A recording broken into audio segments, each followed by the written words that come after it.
આપ સૌ દર્શકોનું સ્વાગત છે।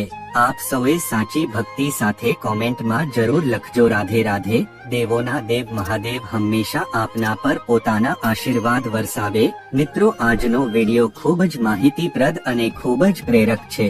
મિત્રો, આજના વિડિયોમાં આપણે જાણીશું પત્નીની એ 3 વસ્તુઓ શું છે જે દરેક પુરુષે જોવી જોઈએ। મિત્રો, જે પુરુષ તેની પત્નીની આ 3 વસ્તુઓ જુએ છે તે તેના જીવનમાં ક્યારેય ગરીબ નથી રહેતો। તેના ઘરમાં દેવી લક્ષ્મી હંમેશા વાસ કરે છે અને માતા લક્ષ્મીનો વાસ હંમેશા રહે છે। લક્ષ્મીનો આશીર્વાદ હંમેશા તેમના પર રહે છે। મિત્રો, આજના વિડીયોમાં અમે તમને જણાવીશું કે દરેક પુરુષે પોતાની પત્નીમાં કઈ તે 3 વસ્તુઓ જોવી જોઈએ। મિત્રો, તે પહેલા આપ સૌને એક વિનંતી છે કે જો તમે ચેનલ પર નવા છો અથવા જો તમે અમારી ચેનલ VA વોઇસ ગુજરાતી પર પહેલીવાર આવ્યા છો તો કૃપા કરીને ચેનલને સબસ્ક્રાઇબ કરો, કારણ કે મિત્રો અમે અમારી ચેનલ પર દરરોજ આવા માહિતીપ્રદ અને પ્રેરક વિડીયો અપલોડ કરીએ છીએ। તો મિત્રો, ચાલો આજના વિડીયોની શરૂઆત આ સુંદર કહાની સાથે કરીએ। આવો જાણીએ દરેક પુરુષે તેની પત્ની વિશે કઈ કઈ 3 ચીજો જોવી જોઈએ। તો મિત્રો, આ વિડીયોને છેલ્લે સુધી જોવા વિનંતી। અધૂરો વિડીયો મૂકવાથી પાપ પણ લાગી શકે છે, કારણ કે અધૂરું જ્ઞાન હંમેશા વિનાશકારી સાબિત થાય છે। તો મિત્રો, એક સમયની વાત છે। એક ગામમાં એક પુરુષ રહેતો હતો। મિત્રો, તે પુરુષ તેની પત્નીથી ખૂબ નારાજ હતો, કારણ કે તેની પત્ની તેના પતિ સાથે દરેક મુદ્દે લડતી ઝઘડતી હતી। તેના ઘરમાં ગરીબી હતી। ઘરમાં ખાવા માટે એક પણ દાણો બચ્યો ન હતો, ન પીવા માટે પાણી હતું કે ન મિત્રો રોજબરોજની પરેશાનીઓને કારણે તે પુરુષ તેની પત્નીથી પરેશાન થઈ ગયો હતો। એક દિવસ તે પુરુષ તેનું ઘર છોડીને જંગલમાં ગયો। જંગલમાં જતી વખતે તેને એક ઋષિ મળ્યા। પછી તે પુરુષ તેને ઋષિની પાસે બેસાડીને રડવા લાગ્યો। ત્યાં બેઠેલા ઋષિ તે માણસને પૂછે છે કે દીકરા, તને શું થયું છે? તું કેમ રડે છે? ત્યારે તે માણસ ઋષિને કહે છે કે મહારાજ, મારા ઘરે મારી પત્ની અને 2 નાના બાળકો છે। મારી પત્ની વાતે વાતે મારી સાથે ઝઘડા કરે છે। હું જે કહું તે સાંભળતો નથી। તે મારી સાથે દરેક મુદ્દે લડે છે, જેના કારણે મારો નાનો ધંધો હતો તે પણ બંધ થઈ ગયો અને હવે અમે ઘરે મુશ્કેલીમાં છીએ। અમને ખાવા અન્નની જરૂર છે, ખાવા માટે કંઈ નથી। અમારા ઘરે પીવા માટે પાણી નથી અને પહેરવા માટે વસ્ત્રો નથી, પરંતુ હું મારી પત્નીને લડવા ઝઘડવાનું ના પાડું છું, તેમ છતાં તે ઘરે દરરોજ લડે છે। આ કારણે હું ખૂબ જ દુઃખી છું અને ખૂબ જ પરેશાન છું। તેથી જ હું ઘર છોડીને આ જંગલમાં આવ્યો છું। મિત્રો, તે ઋષિ મહારાજ પુરુષને કહે છે કે દીકરાડ નહીં, આજે હું તને એવી 3 વસ્તુઓ જણાવવા જઈ રહ્યો છું જે પુરુષ તેની પત્ની 3 વસ્તુઓ જોવે છે તે માણસ પોતાના જીવનમાં ક્યારેય ગરીબ નથી રહેતો। તેના ઘરમાં કોઈ કંકાશ નથી રહેતો અને તેના ઘરમાં કોઈ ઝઘડો નથી થતો અને તેના ધંધામાં પ્રગતિ થાય છે। મિત્રો, પછી તે સાધુ મહારાજ માણસને કહે છે કે આ 3 વસ્તુઓને પાક્કી ખાતરી કરી લે। જે વસ્તુઓ હું તમને કહેવા જઈ રહ્યો છું ત્યારે તે વ્યક્તિ તેને ઋષિ કહે છે તે મહારાજની વાત ખૂબ જ ધ્યાનથી સાંભળે છે અને તે વ્યક્તિ તે ઋષિ મહારાજને કહે છે કે ગુરુજી, કૃપા કરીને મને જલ્દી કહો કે દરેક પુરુષે કઈ કઈ 3 વસ્તુઓ પોતાની પત્નીમાં જોવી જોઈએ। પછી તે ઋષિએ તે માણસને એક વાર્તા કહી। તો મિત્રો, ચાલો આપણે ફક્ત ગુરુજીને ધ્યાનથી સાંભળીએ। આ વાર્તા છે, એક મોટો શેઠ હતો। તેનો મોટો ધંધો હતો।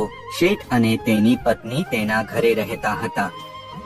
શેઠ અને શેઠાણીને એકબીજા માટે ખૂબ જ પ્રેમ હતો। તેમના ઘરમાં ક્યારે કોઈ લડાઈ ઝઘડો કે કોઈ પણ પ્રકારની વિપત્તિ ન હતી। તેથી દેવી લક્ષ્મી હંમેશા તેમના પર કૃપા દૃષ્ટિ રહેતી હતી અને તેમના વ્યવસાયમાં આજે 4 ગણી પ્રગતિ થઈ હતી। જે પ્રગતિ જોઈને આસપાસના લોકોને બળતરા થતી હતી, તેમજ શેઠ શેઠાણીનો પ્રેમ જોઈને લોકોને ઈર્ષ્યા થતી હતી। મિત્રો, દરેક ગામવાસીઓ તે શેઠ અને શેઠાણીના આ પ્રેમનું ઉદાહરણ આપતા હતા। આમ કરવાથી શેઠ અને શેઠાણી વિશેના સમાચાર નગરના રાજા સુધી પહોંચે છે।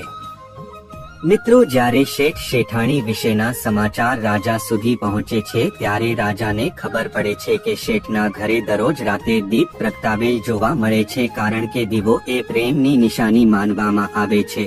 પછી રાજા તે શેઠ શેઠાણીના પ્રેમના ઉદારતાના રાણી આગળ વખાણ કરે છે અને કહે છે કે આપણા નગરમાં એક માણસ છે જેના ઘરમાં ક્યારેય ઝઘડો થતો નથી. તે બંને પતિ પત્ની એકબીજાને ખૂબ પ્રેમ કરે છે, જે મેં આજ સુધી મારા જીવનમાં ક્યારેય તમને ઝઘડો કરતા જોયો નથી. તેઓ રાત્રિમાં દરરોજ પોતાના ઘરે દીવો પ્રગટાવે છે.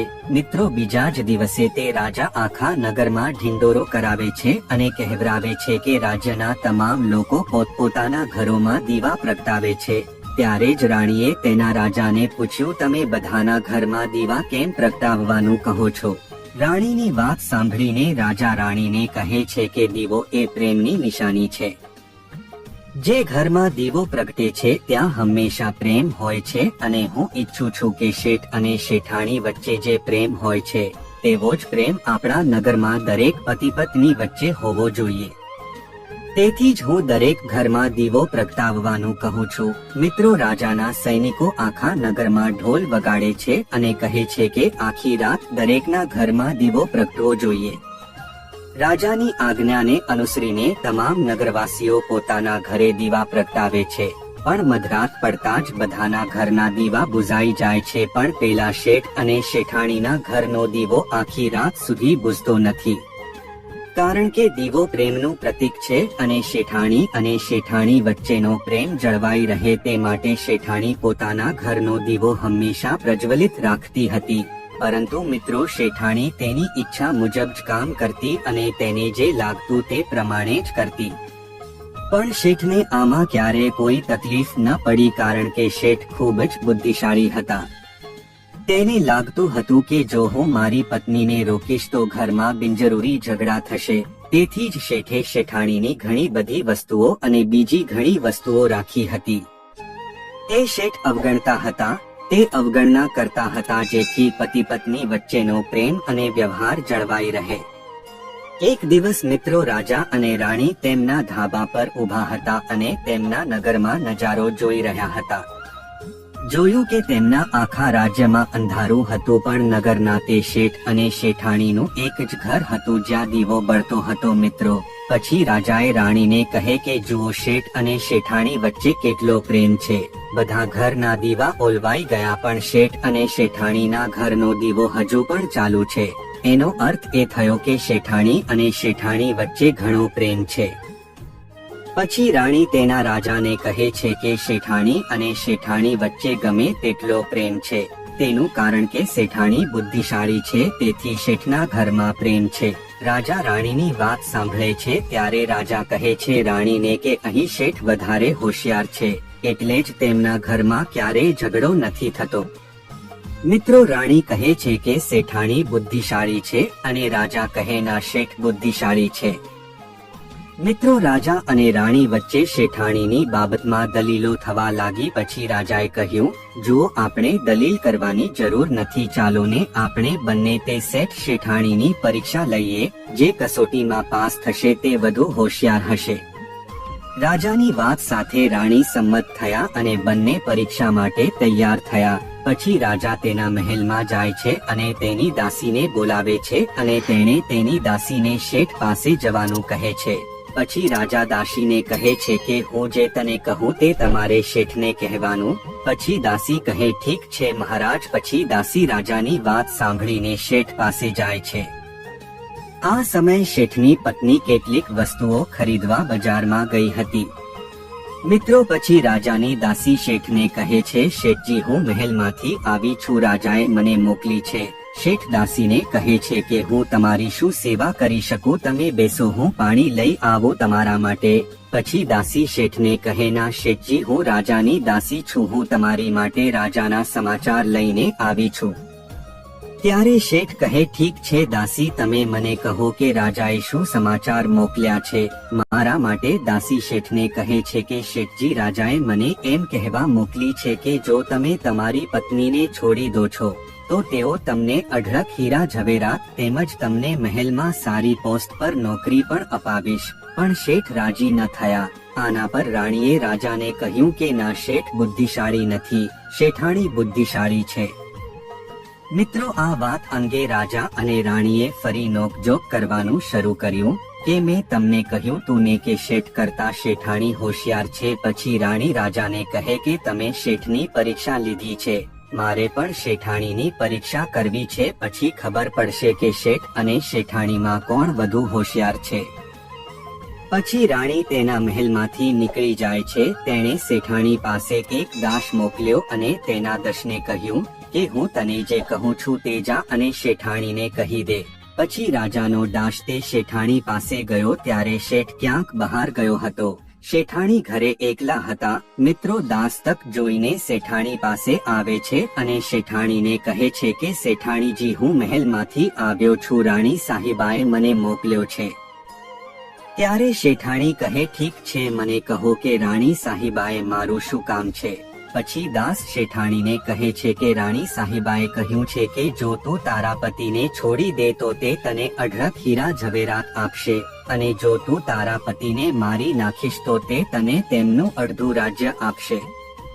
દાસની વાત સાંભળીને શેઠાણી તૈયાર થઈ ગયા। તે સંમત થાય છે અને કહે છે કે ઠીક છે, જો રાણી સાહિબા મને તેનું અડધું રાજ્ય આપશે તો હું મારા પતિને મારી નાખીશ। મિત્રો, રાજાનો દાસ તે શેઠાણીને કહે છે કે મને કેવી રીતે ખબર પડશે કે તે શેઠજીને મારી નાખ્યા છે। તો તે શેઠાણીએ કહ્યું તે રાજાના દાસને કે તું મારા ઘરમાં દીવો બળતો જોઈ શકે છે। પછી તે દાસ કહે હા, તે દેખાય છે। પછી શેઠાણીએ તેને રાજાના ગુલામને કહ્યું કે જ્યારે હું મારા પતિને મારીશ ત્યારે હું દીવો ઓલવી નાખીશ। પછી તે દાસ મહેલમાં પાછો આવે છે, રાજમહેલમાં જાય છે અને રાજા અને રાણીને આ બધું કહે છે। શેઠાણીની વાત સાંભળીને રાણીને ખૂબ જ આશ્ચર્ય થાય છે અને રાણી સ્ત્રી જાતિને નફરત કરવા લાગે છે। મિત્રો, પછી તે રાજા તેના બધા નોકરદાસીઓ સાથે કેટલાક સૈનિકોને બોલાવે છે અને કહે છે કે જુઓ, હું નથી ઈચ્છતો કે રાજા રાણીના કારણે કોઈ નિર્દોષ વ્યક્તિ મરી જાય। તમે શેઠાણીના ઘરે જઈને તેને બધી વાત કહી દો, શેઠને બધી બાબત કહો અને શેઠને બચાવો। મિત્રો, અહીં દાસ અને નોકરાણી શેઠાણીના ઘરે જાય છે અને વિચારે છે કે શેઠાણી રાત્રે શેઠને મારી નાખશે અને દીવો પણ બુઝાવી દેશે। તે પહેલા અમે શેઠાણીના ઘર પર હુમલો કરી તે શેઠાણીને પકડી લઈએ। મિત્રો, અહીં સાંજનો સમય હતો અને રાજાના સૈનિકોએ શેઠાણીના ઘર પર હુમલો કર્યો કે તરત જ તેઓ જુએ છે કે શેઠ પહેલેથી જ મરી ગયો છે। પછી રાજા અને રાણીના સેવકોએ આ દ્રશ્ય જોઈ ચોંકી ઉઠ્યા અને શેઠાણીને કહ્યું કે શેઠજી મરી ગયા છે, પણ તમે તો શેઠને રાત્રે મારી નાખવાનું કહેતા હતા। પછી શેઠાણી દાસ અને નોકરાણીને કહે છે કે શેઠને મારે સાંજે જ મારવો પડ્યો, કારણ કે મારે રાત્રે દીવો ઓલવવાનો હતો, તેથી મેં શેઠને દિવસ દરમિયાન ઝેર આપીને મારી નાખ્યો છે। તમારું મારું કામ થઈ ગયું। મિત્રો અને સૈનિકો શેઠના ઘરેથી ભાગીને રાજાના દરબારમાં આવે છે અને રાજાને બધું જ કહે છે। રાજા આ વાતથી ગુસ્સે થઈ જાય છે અને સ્ત્રીઓને ધિક્કારવા લાગે છે અને તે તેના સૈનિકોને કહે છે કે શેઠાણીને પકડીને તેને બંદીવાન બનાવવા માટે એક સૈન્ય મોકલે। પછી રાજાના સૈનિકો તેને પકડી લે છે અને તે શેઠાણીને રાજાના દરબારમાં હાજર કરવામાં આવે છે। મિત્રો, પછી તે શેઠાણીને જેલમાં પૂરે છે અને તે રાજા આખી સ્ત્રી જાતિને નફરત કરવા લાગે છે। મિત્રો, ઋષિની આ વાર્તા ગામનો તે માણસ સાંભળે છે। પછી ઋષિ તે માણસને કહે છે હવે તમે સમજી ગયા હશો કે સ્ત્રીએ 3 વસ્તુઓ કઈ છે જે દરેક પુરુષે જોવી જોઈએ। પુરુષ ઋષિને કહે છે કે મહારાજ, મને હજી સમજ નથી પડી કે સ્ત્રી વિશેની એવી કઈ 3 વસ્તુઓ છે જે દરેક પુરુષે જોવી જોઈએ। મિત્રો, પછી ઋષિ કહે છે કે તે વ્યક્તિને કે દરેક પુરુષે તેની પત્ની વિશે સૌથી પહેલા જોવું જોઈએ કે તે ક્યાં આવી રહી, કયા જઈ રહી છે। જે પુરુષ તેની પત્ની વિશે જુએ છે કે તેની પત્ની ક્યાં આવી રહી છે અને તે ક્યાં જઈ રહી છે, તે ઘરમાં ક્યારેય ઝઘડો નહીં થાય। પુરુષે તેની પત્નીમાં બીજી એક વાત જોવી જોઈએ કે તેની પત્ની કેવી રીતે વાત કરે છે અને વર્તન કરે છે। જે સ્ત્રી તેના પતિને માન આપે છે કે નહીં, તે તેના પતિનું પાલન કરે છે કે નહીં. સ્ત્રી તેના પતિનું સાંભળતી નથી, જે તેના પતિને માન આપતી નથી તેવી સ્ત્રી તેના પતિ સાથે કંઈ પણ કરી શકે છે, જેમ શેઠની પત્ની એ શેઠ સાથે કર્યું. ત્રીજી વસ્તુ મિત્રો, તમારી પત્નીના વર્તનને અવશ્ય જુઓ. જે પુરુષ પોતાની પત્નીના વર્તન પર નજર રાખે છે અને તેના વર્તનને કારણે તેને વધારે પ્રેમ નથી કરતો, જો તે તેને કાબૂમાં રાખવાની જગ્યાએ તેને પ્રેમથી સમજાવે તો તેના ઘરમાં ઝઘડા નહીં થાય. જે મહિલાઓ પોતાના ઘરમાં મનચાહ્યું વર્તન કરે છે અને પોતાના પતિની વાત સાંભળતી નથી, વાતે વાતે તે પતિની વિરુદ્ધ કરે છે, તો આ પ્રકારની મુશ્કેલી તેમના ઘરે આવે છે. મિત્રો, પછી તે ઋષિ મહારાજ તે માણસને આ 3 વાત કહે છે અને તે માણસ ઋષિની વાતને હૃદયમાં લે છે અને તે ઋષિના ચરણ સ્પર્શ કરીને તેના ઘરે પાછો જતો રહે છે. મિત્રો, હું આશા રાખું છું કે તમે આ વાર્તામાંથી ઘણું શીખ્યા હશો. જો તમને વિડીયો પસંદ આવ્યો હોય તો તેને લાઈક કરો અને તમારા પરિવાર અને મિત્રો સાથે શેર કરો. મળીએ એક નવા વિડીયોમાં, ત્યાં સુધી જય શ્રી કૃષ્ણ.